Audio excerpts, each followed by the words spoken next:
What's going on, guys? So today we're going to be talking about adding Apple CarPlay to an older vehicle. So I have a 2011 Ford Ranger and it just has the basic stock radio in it. The nice thing about this vehicle though, it does have an aux input, so that'll come in handy later on. The other thing that this thing doesn't have is a backup camera. And I do trailer, and it is nice to have a camera so you can get closer to the hitch without having to do a trial and error or accidentally hitting the hitch to your bumper. So on Amazon there are plenty of products out there. So I chose this one. It's called Spadal, and we're just going to do a little bit of an unboxing of what comes in this product. This was about $89 plus tax. And what I was looking for was something with a smaller screen, because I've seen some really big screens.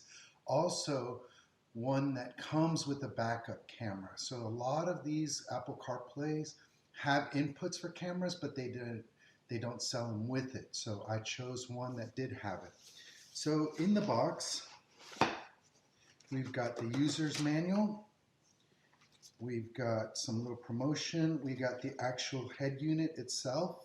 So 7 inches, and it comes very nicely packed, and then tons of accessories.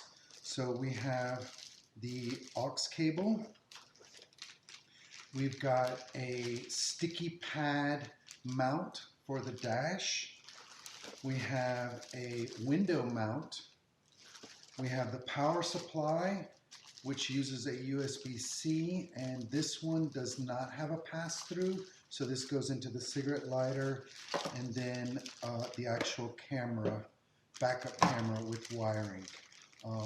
So typically you could put it on the license plate, but I think they've chosen to go with a smaller form factor. So I will lay these out and show you guys once again what. So we have the head unit, the backup camera, the windshield mount, aux cable, the dash mount, sticky mount, power cord, and manual. So one of the challenges of adding the backup camera to a vehicle is the wiring. So with a lot of zip ties and a lot of going through in and out some crevices, it can be done. But the challenge that I've noticed is getting it from the outside to the inside in a clean manner. You always want it to be kind of clean because you don't want it to be dangling or anything where anyone can pull on it, tug on it, and disrupt the connection. So the key is we're going to take a look at the Ford Ranger and see where we can strategize to be able to run the wires from the back of the vehicle to the front of the vehicle where the Apple CarPlay head unit will be mounted. So this is the 2011 Ranger. So plan on mounting the camera here, probably in the center. Might have to bend this back a little bit.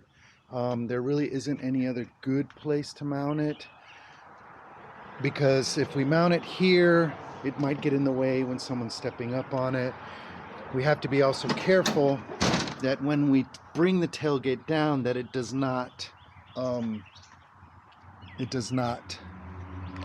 hit it. So one thing that I just noticed, as you can see here, there is a hole that I could probably run the wires through.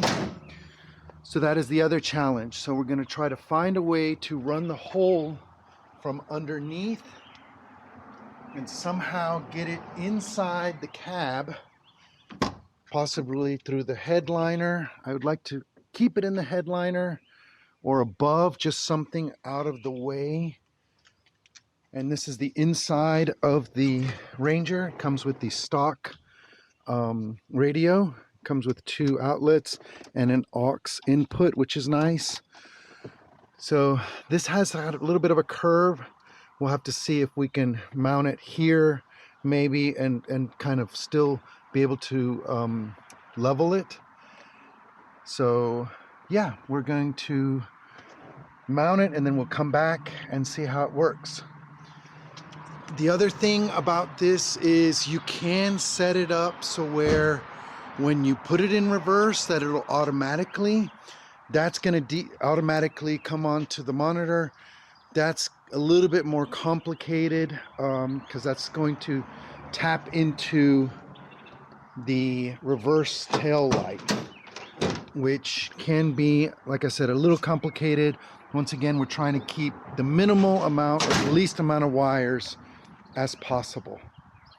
All right, we'll come back after we install everything. Okay guys, so it's been a couple of days, but I was able to mount and connect the backup camera and the Apple CarPlay to my 2011 Ford Ranger. This was a simple install. Let's talk about the camera first. So I ended up screwing it to the license plate, which goes to that bumper. They don't come with the license plate frames. I think those are extra now, about $9 or $10 on Amazon. So as you can see, the cable is here, run behind the license plate. Underneath, gonna see if you can maybe see it. And I actually tapped into the backup camera. I mean the light bulb on the backup, and I fished it underneath here. Really secured it with zip ties. You can kind of see it right here. This is a little bit looser than what I would want, but yes. So underneath here, you can probably see it right above there. And then I did it underneath here, underneath the wheel well, and I drilled a little hole. You can't really see it from this angle, but I then brought it out here, which I'm going to get some clips, I'm going to better hide this. And then I mounted the head unit. I wanted to mount it using the base. The problem though, as you can see, the dash is contoured, so it would be an angle, and the this does not swivel. Okay, so I ended up using the window mount, suction mount that came with it. So as you can see, it is currently connected to my Apple CarPlay, to my phone.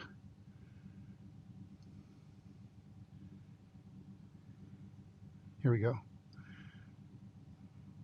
And to go back to that home screen, just come here, Apple CarPlay, it's also Android. And then if I put it in reverse, I now have a reverse camera. So I will talk about how I tapped into it a little bit later. Thanks for watching. Please like, subscribe, and comment.